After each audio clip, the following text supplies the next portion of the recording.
Pamilyar ba kayo doon sa trahedya na tinatawag nila na Jonestown Massacre? Hindi yan ang pag-uusapan natin ngayon ha. Pero paano kung sabihin ko sa inyo na sa atin mismo dito sa Pilipinas ha, ay nangyari ang kaparehas na insidente at naganap ito sa Davao City. Okay, para sa mga hindi po pamilyar doon sa Jonestown, ang Jonestown Massacre ay isang mass murder na nangyari sa Jonestown, South America. Ito ay nangyari noong November 18, 1978. Medyo matagal-tagal na. Naganap ito sa isang liblib na kakahuyan sa isang settlement doon ng isang kulto ayon sa kanila. Dito, yung leader nila na si Jim Jones, sabi, inumin nyo tong flavored drink na to. Sinasabi nila na Kool-Aid daw yun eh. Yung inumin, puno ng cyanide, sedatives, at may tranquilizer pa daw. Alam ng mga tao na mamamatay sila, pero namanipula sila ng leader nila at dahil dito, nangyari ang, I think, pinag-usapan talaga na mass sa history ng mundo, kung saan halos 900 ang namatay. At 300 dito, puro kabataan. Ngayon dito sa atin sa Pilipinas, meron ding isang religious leader na kumbinsi niya na magpakamatay ang mga sumusunod sa kanya. Pero bakit? At paano niya sila nakumbinse ha? Nako, hindi ko alam ang magiging reaksyon nyo dito sa kwentong to. Kaya makinig kayong maigi. Ang pag-uusapan natin ngayong gabi ay ang Sinasa Massacre, the Davao Mass Murder in 1985. Gaya ng sabi sa title natin, kung ang Jonestown nangyari noong 1978, etong Sinasa naman happened only 7 years matapos yung balita, no? So yung mga articles talaga na mababasa nyo tungkol dito, talagang kinukumpara silang dalawa kasi may similarities po talaga.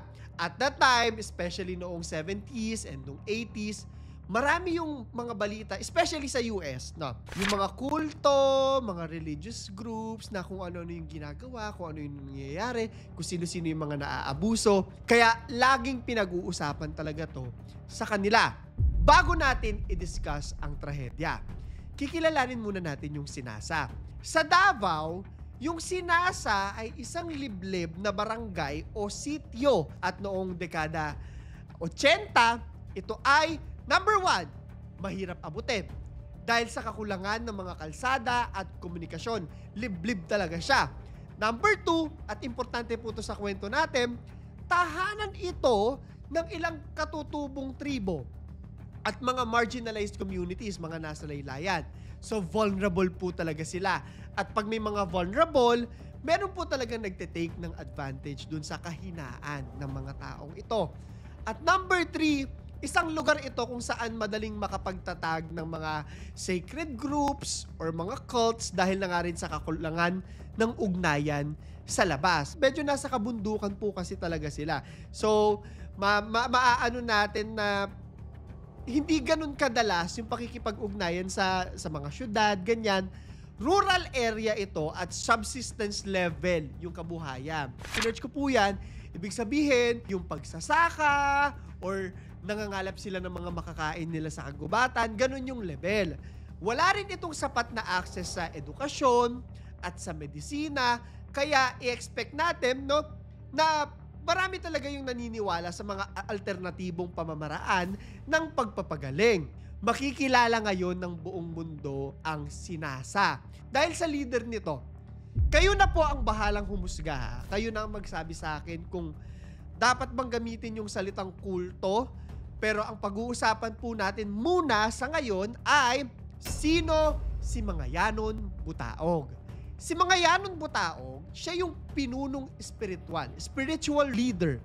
At siya yung kumbaga parang shaman ng tribong Ata, yun yung tribo nila, na naninirahan sa liblib na pamayanan ng Sinasa. Nasa kabundukan po sila nakasettle ha doon sa Davao. Kilala siya bilang isang tribal priest na may malaking impluwensya doon sa kanyang mga followers. Karamihan, puro mga katutubong ata nga na namumuhay sa pamamagitan ng pangangaso at pagsasaka na banggit natin kanina. Kumbaga, kung may mga problema sila sa kalusugan or if kailangan nila ng guide, parang leader talaga siya, chief talaga siya. Kailangan nila ng wisdom, si Mangayanon Butaog yung kanilang nilalapitan.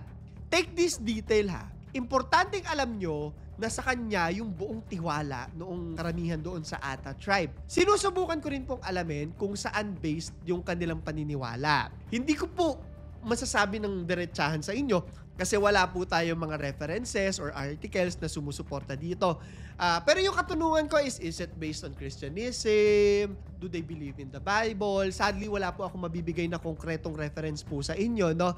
But sabi sa mga kwento po, it is very likely na since nasa liblib sila, medyo katutubong pananampalataya or indigenous belief system yung pinaniniwalaan nila. Don't quote me on this po, no? Pero it's likely na naniniwala sila sa espiritu, sa kalikasan, and hopefully, malinaw po natin itong part na to soon. Very limited lang po kasi talaga yung detalye dito sa kwentong ito. Gagawin kong pera ang dahon. Hindi ko po alam kung paano sila dumating dito sa puntong to or bakit niya sinabi or bakit niya pinangako po ito. Pero si Mangayanon Butaog, sabi niya, ipinapangako ko sa inyo na mga tagapasunod ko. Yung mga dahon sa puno, gagawin ko yung pera. Magdi-disclaimer po ako ha, hindi ko alam yung rason niya kung bakit niya to sinabi. Pero dalawa lang yan. Number 1 is gusto niya manloko ng tao. Number 2, he genuinely believes na kaya niya itong gawin. At genuinely, gusto niya talagang makatulong doon sa community niya. Kayo na po ang bahala kung ano yung gusto niyong paniwalaan dyan sa dalawang side ng kwentong ito. Sabi niya raw, iwan niyo yung mga ari-arian niyo. Mga hayop, mga lupa, dahil darating na raw yung araw nila ng kasaganahan. Manggagaling doon sa milagro na kanyang gagawin. Ibabalik ko yung salita na vulnerable ha. Siyempre, naniniwala yung mga tagapasunod niya. At dumating na nga yung araw ng milagro.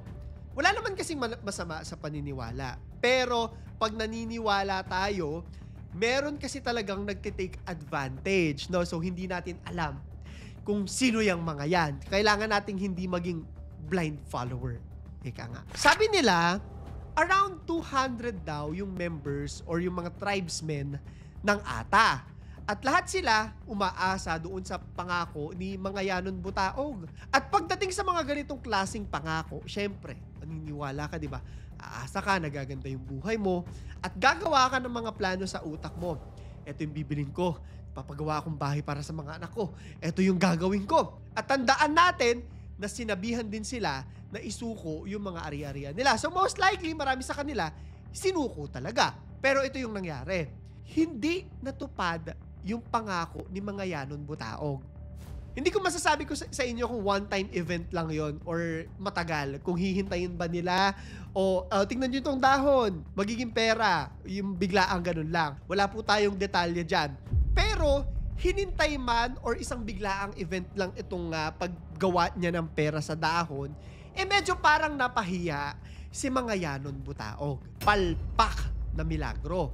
Naghihintay ang bawat tribesman doon sa pangako niya. At kahit isang piraso ng dahon, walang naging pera sa mga pinangako niya. Ngayon ikaw, ha? Imagine ninyo, ikaw yung leader. Malaki yung dagok nito sa'yo. Malaki yung dagok nito doon sa respeto ng tao sa'yo. Malaki yung epekto nito doon sa pamumuno mo. Maaari, napahiya siya. So ano yung nangyari pagkatapos nito? Number 1, unti-unting nawala ng tiwala yung mga tagapasunod niya sa kanya. Papatanong siguro sila, ay, totoo ba yung mga sinasabi niyan?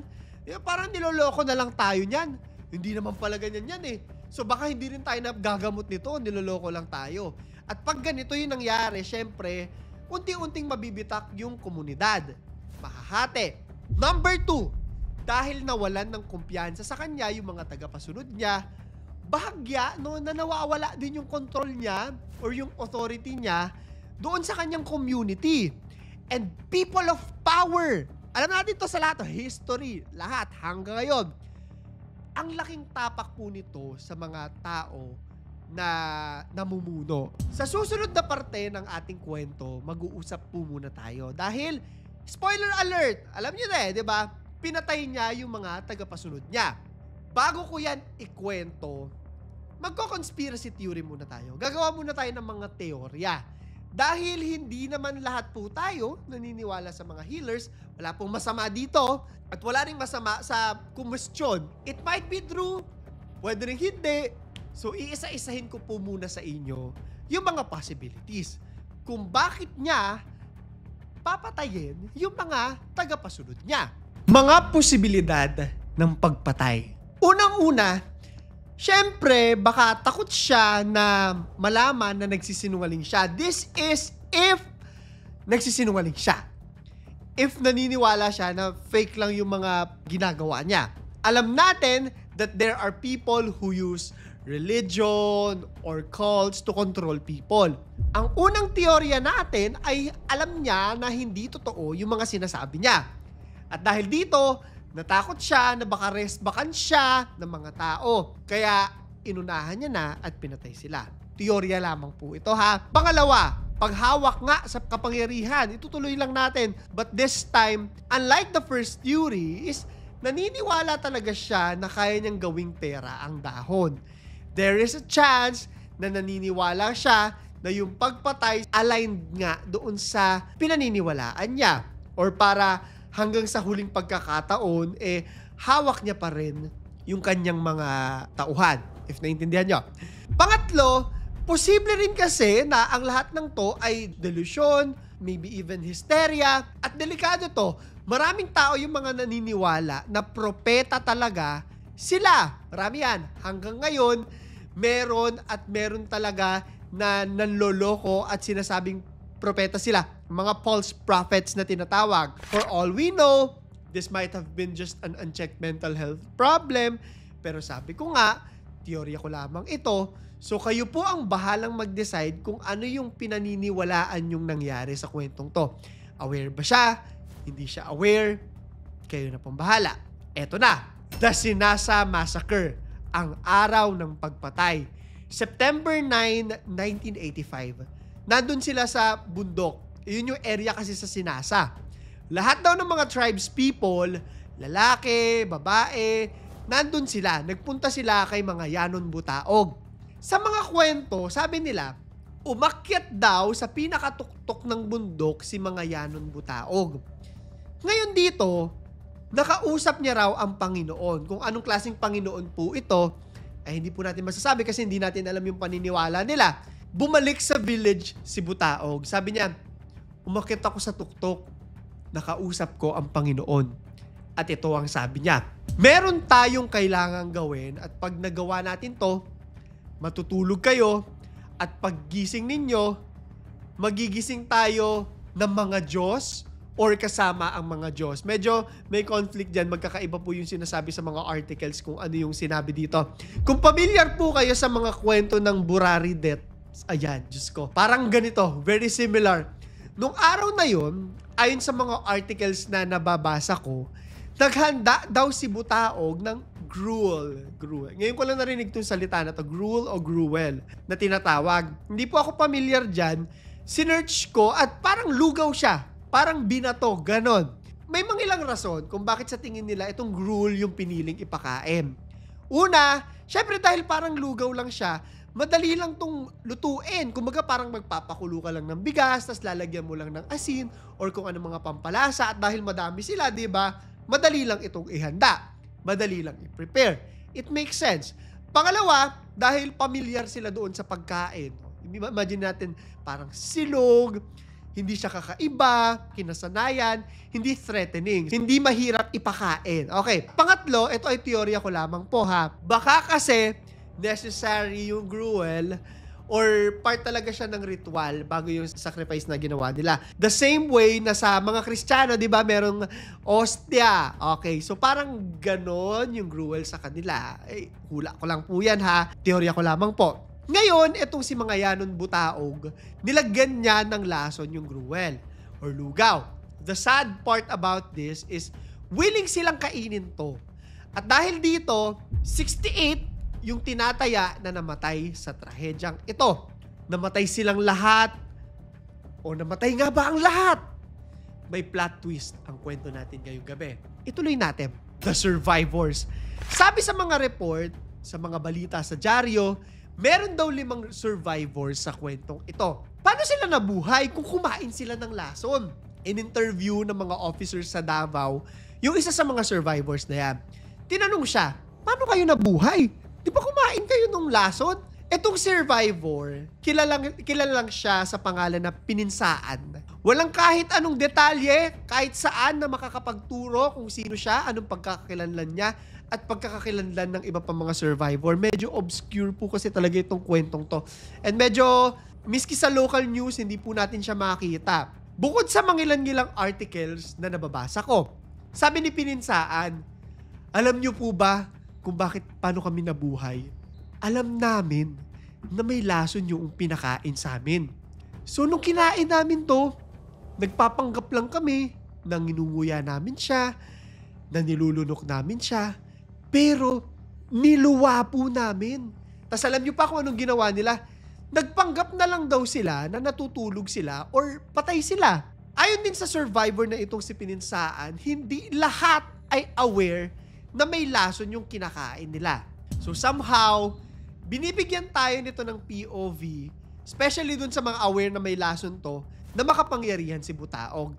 Kasi, kung alam nilang may lason to at kinain nila to, ibig sabihin na pilitan sila or bawal silang humindi at the fact na kailangan nilang mag-pretend, person of power talaga si mga Yanon Butaog. The aftermath. Sinasabi na ni-report ng mga survivor itong pangyayari, pero dahil medyo mahirap nga itong akyatin, medyo nasa bundok area sila, 11 days daw matapos ang pagkamatay bago ito napuntahan ng mga militar, ng mga sundalo. After nitong 11 days, nakarating lang sila sakay ang isang helicopter. Dito, nakita nila yung katawan ng mga lalaki, ng mga babae, ng mga bata, nakahiga at parang natutulog lang. Talagang yun kasi yung pangako sa kanila ni Butaog, matulog tayo, pagising natin, Diyos na tayo, or katabi na natin ang mga Diyos. I think after nilang kumain, literal nga na natulog sila hanggang sa umepekto na yung lason. Pagdating nila doon, nakita raw nila na may isang malaking bunkhouse at may 4 na huts, kubo. At ang bumugad agad sa kanila pagdating nila is yung amoy. Puro bangkay na naaagnas na rin po. At sabi nila pagdating din nila doon, parang party-party na lang din yung mga katawan kasi kinain na rin ng mga wild animals doon sa bundok. Kawawa naman. So ang tanong ngayon, eto importante dito, ano yung nangyari kay mga Yanon Butaog? Matapos kumain ng buong tribe ng lason mula kay Butaog, nagsiuwian na sila. Ito pinag-usapan namin ng aking editor kung ano. Pero I think maliit lang po yung village nila, no? Kasi tinatanong niya sa akin, paano sila nakauwi if kumain sila ng lason? Mamaya, explain natin. May mga theories about this Ayon sa mga ibang report, ayaw raw kainin ng asawa ni Butaog, pati nung 2 anak niya yung lason. Ang ginawa niya, kumuha raw ito ng machete at pinagpapatay ang mga ito. Pagtapos nito, pinatay niya naman ang kanyang sarili. Kung gumising ba sila kasama ang mga Diyos at kung Diyos na rin ba sila ngayon, ewan ko ano sa tingin nyo? Kayo yung magsabi sa akin. Matapos to, pag-usapan, eto na nga yung sinasabi ko sa inyo, may mga reports. Sabi kasi nitong si Pininsaan, meron daw siyang nakita na bote na may nakalagay na bungo. Nang nakikita ko dito, parang warning sign yon, no? Ang hula po ng mga tao is Endrin, itong laso na to, which takes a few minutes to hours bago mag-take effect. So, makakatulog pa sila. Meron din po, eto mga teorya lamang po, no, hindi na kasi natin talaga mabibigay kung ano talaga yung nalagay. Pero may mga nagsasabi na baka insecticide, baka pesticide, kasi madali lang din yun bilhin. At ito na nga yung Endrin, yung kaninang sinabi ko, chemical daw yan sa agriculture at sobrang tapang daw nito na talagang nakakamatay siya. May mga usapan din na baka nilagyan ng laso ng daga or baka halo-halo na. Ulit hindi ko na po maililinaw sa inyo yung parting yan. Pero one thing is for sure, may nakitang laso si Pininsaan na may nakalagay na bungo. So, Yun na yun. Sa liblib na baryong ito sa Davao kung saan 68 ang nangamatay dahil lamang sa manipulasyon, ang trahedya ng Sinasa paalala sa ating lahat. Na sa panahon na vulnerable tayo o nawawala tayo, naghahanap tayo ng liwanag sa mga tao na pinagkakatiwalaan natin. May mga tao na maaaring samantalahin ang paghanap natin nitong liwanag na to or yung mga moments of vulnerabilities natin. May mga mapagpanggap na propeta, may mga nagpapangako ng langit, pero yung kapalit pala, kamatayan. Kapag may mga taong vulnerable, pangatlong beses ko na sinabi, may mga gagamit nito para sa sarili nilang kapakanan. Hindi po masama ang paniniwala. Diba? Walang masama dyan. Pero ang masama ay ang paniniwala ng bulag. Okay? Kaya sa susunod na may magsasabing, pinili ako ng langit, itanong mo, tagapagligtas ka ba? O manliling lang ka lang? Maging mapanuri, sabi nga nila, maging mapagmatsyag, at higit sa lahat, huwag basta-bastang isuko ang pangangatwiran sa ngalan ng pag-asa. Eto ngayon yung tanong ko. Huwag niyo kalimutan na mag-like, subscribe at notification bell para sa question of the day natin. Promote ko lang din po yung TikTok ko at yung Instagram ko, pinopost ko po yung mga portrait version ng ating mga stories doon.